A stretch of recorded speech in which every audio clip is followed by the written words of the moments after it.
মঞ্চের তৃতীয় দিনে অংশগ্রহণকারী সুধীবৃন্দ, বিশ্বের সর্ববৃহৎ রাজনৈতিক দল নেশন ফার্স্ট মন্ত্রে দীক্ষিত রাজনৈতিক দল ভারতীয় জনতা পার্টির পক্ষ থেকে এবং আমার পক্ষ থেকে আপনাদের সকলকে সংগ্রামী জাতীয়তাবাদী গৈরিক অভিনন্দন জানাই। 26 ঘন্টা পেরিয়ে গেছে আমাদের এই ধর্ণা এবং অবস্থান। মাঝে স্বাস্থ্য ভবন অভিযান এবং আজকে রাজ্যের এখনো পর্যন্ত 300-র বেশি থানাতে ভারতীয় জনতা পার্টির কর্মী সমর্থক সাধারণ মানুষ প্রতিবাদে সামিল হয়েছেন। আমি নিজেও আমাদের ডাক্তার বোন যার এই মর্মান্তিক ঘটনা, বেদনাদায়ক ঘটনা নিয়ে রাজ্য ছাড়িয়ে দেশ ছাড়িয়ে আন্তর্জাতিক স্তরে সকলে বিচলিত হয়েছেন। সকলে এই মর্মান্তিক হৃদয় বিদারক ঘটনার জন্য স্তম্ভিত এবং আমরা বাঙালি হিসেবে লজ্জিত হয়েছি। সেই ঘোলা থানা পানিহাটি, সেখানে আমি বিক্ষোভে অংশগ্রহণ করে এই ধর্ণা মঞ্চে সামিল হয়েছি।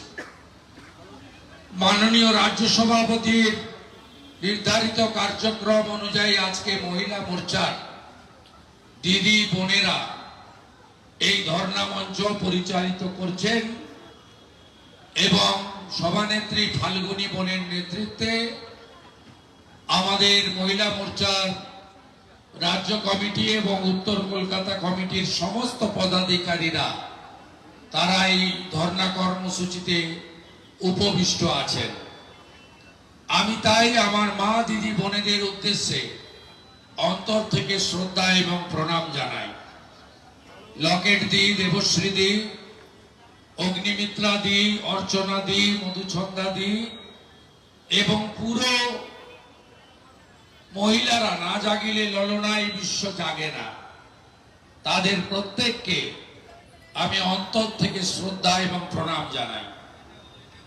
এই মঞ্চে দুপুরের পর থেকে দীর্ঘক্ষণ ধরে আমাদের জনপ্রিয় সভাপতি, ভারত সরকারের মাননীয় রাষ্ট্রমন্ত্রী ডক্টর সুকান্ত মজুমদার উপবিষ্ট আছেন।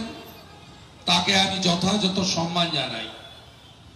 উপবিষ্ট হয়েছেন আমাদের প্রত্যেকের নেতা, প্রাক্তন সভাপতি রাহুল সিনহা মহোদয়, প্রাক্তন কেন্দ্রীয় মন্ত্রী, লোকপ্রিয় নেতা ভাতৃপ্রতিম নিশীথ প্রামাণিক এবং আমাদের সম্পদ বিজেপির পরিষদীয় দলের অহংকার বিধায়ক ডক্টর অশোক লাহিড়ী সহ সমবেত নেতৃবৃন্দ, আমি প্রত্যেককে আন্তরিক ধন্যবাদ জানিয়ে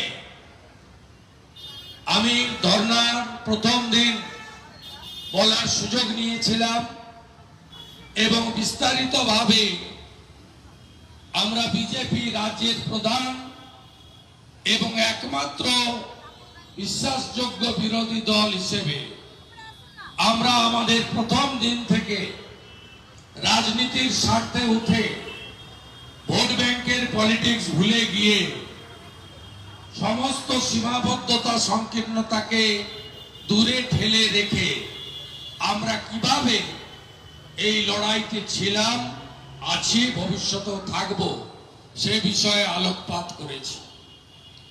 আমি সেদিন বলেছিলাম, প্রথম দিন যখন জোর করে দেহ নিয়ে চলে যাওয়া হচ্ছে আমাদের নেতা নেত্রীরা বাধা দিয়েছেন। আমি সেদিন বলেছিলাম, পরের দিন মাননীয় রাজ্য সভাপতি তার বাড়িতে গেছিলেন পরিবারের পাশে থাকার বার্তা নিয়ে। আমি সেদিন বলেছিলাম, আমরাই প্রথম কলকাতা হাইকোর্টের প্রধান বিচারপতির বেঞ্চে গেছিলাম যে পুলিশের হাত থেকে এই মামলার বিচার ভাগ কেড়ে নিয়ে নিরপেক্ষ তদন্তকারী সংস্থাকে দেওয়া হোক এবং সেটা যেন কোর্ট মনিটরিং হয়।